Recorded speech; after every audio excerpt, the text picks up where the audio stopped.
Chapter 55 of Great Expectations, by Charles Dickens.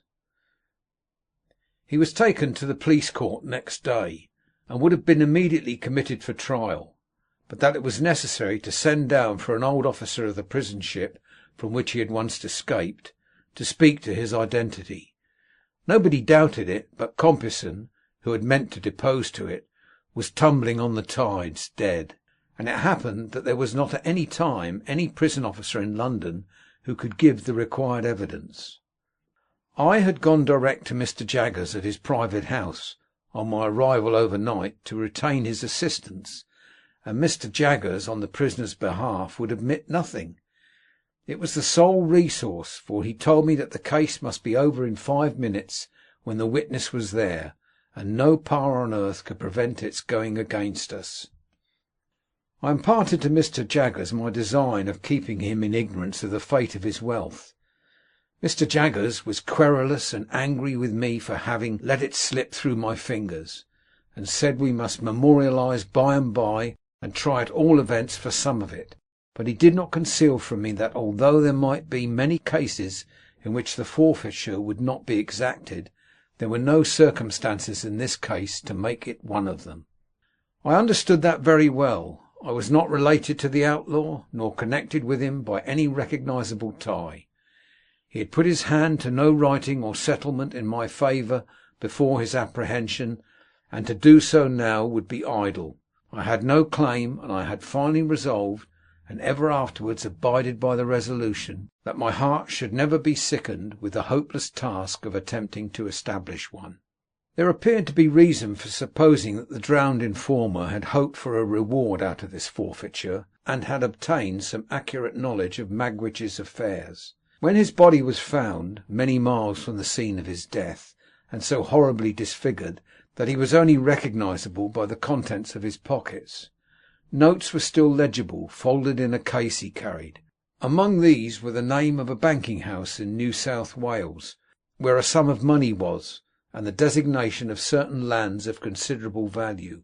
Both these heads of information were in a list that Magwitch, while in prison, gave to Mr. Jaggers of the possessions he supposed I should inherit. His ignorance, poor fellow, at last served him. He never mistrusted but that my inheritance was quite safe, with Mr. Jaggers' aid. After 3 days' delay, during which the Crown prosecution stood over for the production of the witness from the prison ship, the witness came, and completed the easy case. He was committed to take his trial at the next sessions, which would come on in a month. It was at this dark time of my life that Herbert returned home one evening, a good deal cast down, and said, "My dear Handel, I fear I shall soon have to leave you." His partner having prepared me for that, I was less surprised than he thought. "We shall lose a fine opportunity if I put off going to Cairo, and I am very much afraid I must go, Handel, when you most need me." "Herbert, I shall always need you, because I shall always love you, but my need is no greater now than at another time." "You will be so lonely." "I have not leisure to think of that," said I. "You know that I am always with him to the full extent of the time allowed, and that I should be with him all day long if I could. And when I come away from him, you know that my thoughts are with him. The dreadful condition to which he was brought was so appalling to both of us that we could not refer to it in plainer words." "My dear fellow," said Herbert, "let the near prospect of our separation, for it's very near, be my justification for troubling you about yourself. Have you thought of your future?" "No, for I have been afraid to think of any future. But yours cannot be dismissed. Indeed, my dear Handel, it must not be dismissed. I wish you would enter on it now, as far as a few friendly words go, with me." "I will," said I. "In this branch house of ours, Handel, we must have a—" I saw that his delicacy was avoiding the right word, so I said, "a clerk." "A clerk, and I hope it is not at all unlikely that you may expand, as a clerk of your acquaintance has expanded, into a partner. Now, Handel, in short, my dear boy, will you come to me?" There was something charmingly cordial and engaging in the manner in which, after saying, "Now, Handel," as if it were the grave beginning of a portentous business exordium, he had suddenly given up that tone, stretched out his honest hand, and spoken like a schoolboy. "Clara and I have talked about it again and again," Herbert pursued, "and the dear little thing begged me only this evening, with tears in her eyes, to say to you that if you will live with us when we come together, she will do her best to make you happy, and to convince her husband's friend that he is her friend too. We should get on so well, Handel." I thanked her heartily, and I thanked him heartily, but said I could not yet make sure of joining him as he so kindly offered. Firstly, my mind was too preoccupied to be able to take in the subject clearly. Secondly, there was a vague something lingering in my thoughts that will come out very near the end of this slight narrative. But if you thought, Herbert, that you could, without doing any injury to your business, leave the question open for a little while—" "For any while," cried Herbert. 6 months, a year." "Not as long as that," said I. 2 or 3 months at most." Herbert was highly delighted when we shook hands on this arrangement, and said he could now take courage to tell me that he believed he must go away at the end of the week. "And Clara?" said I. "The dear little thing," returned Herbert, "holds dutifully to her father as long as he lasts, but he won't last long. Mrs. Wimple confides to me that he is certainly going. Not to say an unfeeling thing," said I, "he cannot do better than go." "I'm afraid that must be admitted," said Herbert, "and then I shall come back for the dear little thing, and the dear little thing and I will walk quietly into the nearest church. Remember, the blessed darling comes of no family, my dear Handel, and never looked into the red book, and hasn't a notion about her grandpapa. What a fortune for the son of my mother!" On Saturday in that same week I took my leave of Herbert, full of bright hope, but sad and sorry to leave me. As he sat on one of the seaport mail coaches, I went into a coffee house to write a little note to Clara, telling her he had gone off, sending his love to her over and over again, and then went to my lonely home, if it deserved the name, for it was now no home to me, and I had no home anywhere. On the stairs I encountered Wemmick, who was coming down after an unsuccessful application of his knuckles to my door. I had not seen him alone since the disastrous issue of the attempted flight, and he had come, in his private and personal capacity, to say a few words of explanation in reference to that failure.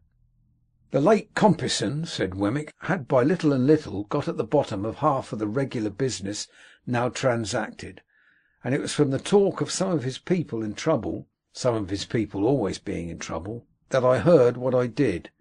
I kept my ears open, seeming to have them shut, until I heard that he was absent, and I thought that that would be the best time for making the attempt. I can only suppose now that was part of his policy, as a very clever man habitually to deceive his own instruments. You don't blame me, I hope, Mr. Pip? I am sure I tried to serve you with all my heart." "I am as sure of that, Wemmick, as you can be, and thank you most earnestly for all of your interest and friendship." Thank you very much. It's a bad job," said Wemmick, scratching his head, "and I assure you I haven't been so cut up for a long time. What I look at is the sacrifice of so much portable property. Dear me!"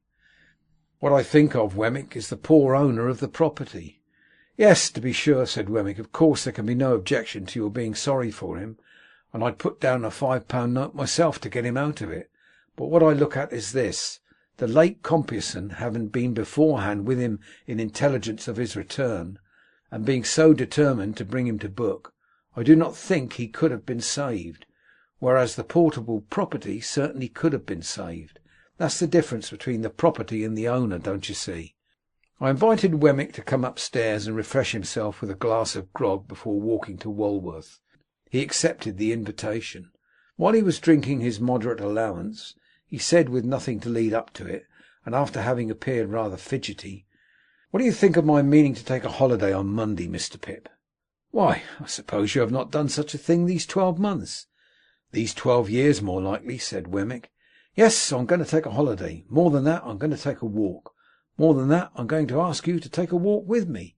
I was about to excuse myself, as being but a bad companion just then, when Wemmick anticipated me. "I know your engagement," said he, "and I know you're out of sorts, Mr. Pip, but if you could oblige me, I should take it as a kindness. It ain't a long walk, and it's an early one. Say it might occupy you. including breakfast on the walk, from 8 to 12. Couldn't you stretch a point and manage it?" He had done so much for me at various times that this was very little to do for him. I said I could manage it, would manage it, and he was so very much pleased by my acquiescence that I was pleased too. At his particular request, I appointed a call for him at the castle at 8:30 on Monday morning, and so we parted for the time.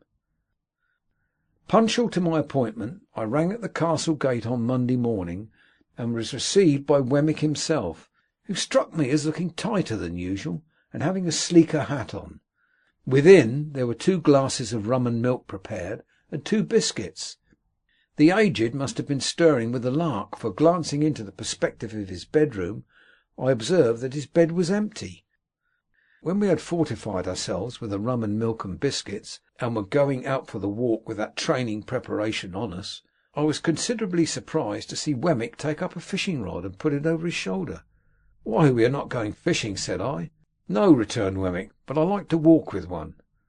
I thought this odd. However, I said nothing, and we set off. We went towards Camberwell Green, and when we were thereabouts, Wemmick said suddenly, "Halloa, here's a church."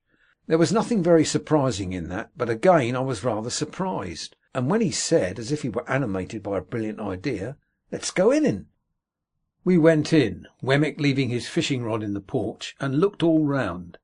In the meantime Wemmick was diving into his coat pockets, and getting something out of paper there.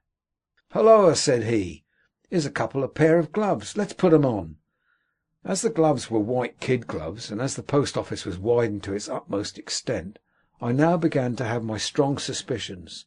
They were strengthened into certainty when I beheld the aged enter at a side door, escorting a lady. "Halloa," said Wemmick, "here's Miss Skiffkins. Let's have a wedding." That discreet damsel was attired as usual, except that she was now engaged in substituting for her green kid gloves a pair of white. The aged was likewise occupied in preparing a similar sacrifice for the altar of Hymen. The old gentleman, however, experienced so much difficulty in getting his gloves on, that Wemmick found it necessary to put him with his back against a pillar, and then to get behind the pillar himself and pull away at them, while I, for my part, held the old gentleman around the waist, that he might present an equal and safe resistance. By dint of this ingenious scheme, his gloves were got on to perfection. The clerk and the clergyman then appearing, we were ranged in order at those fatal rails. True to his notion of seeming to do it all without preparation, I heard Wemmick say to himself, as he took something out of his waistcoat pocket before the service began, "Halloa, here's the ring." I acted in the capacity of backer, or best man to the bridegroom, while a little limp pew opener in a soft bonnet like a baby's made a feint of being the bosom friend of Miss Skiffkins. The responsibility of giving the lady away devolved upon the aged, which led to the clergyman's being unintentionally scandalized, and it happened thus. When he said, "Who giveth this woman to be married to this man?"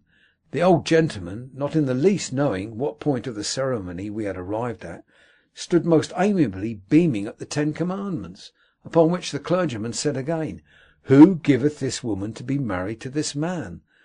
The old gentleman still in a state of most estimable unconsciousness. The bridegroom cried out in his accustomed voice, "Now, aged P, you know who giveth." To which the aged replied with great briskness, before saying that he gave, "All right, John, all right, my boy." And the clergyman came to so gloomy a pause upon it, that I had doubts for the moment whether we should get completely married that day. It was completely done, however, and when we were going out of church, Wemmick took the cover off the font, and put his white gloves in it, and put the cover on again. Mrs. Wemmick, more heedful of the future, put her white gloves in her pocket, and assumed her green.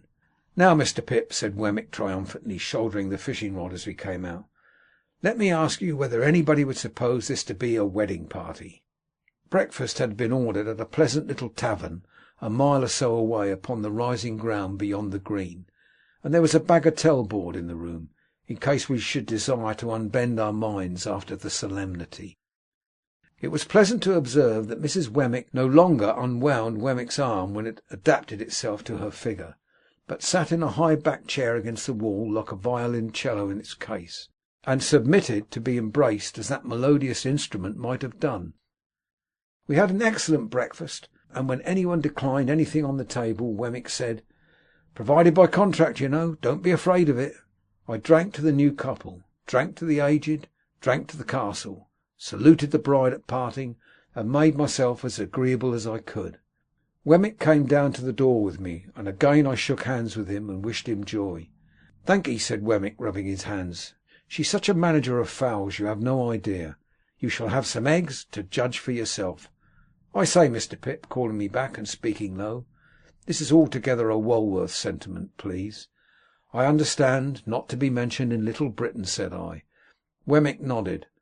"After what you let out the other day, Mr. Jaggers may as well not know of it. He might think my brain was softening, or something of the kind."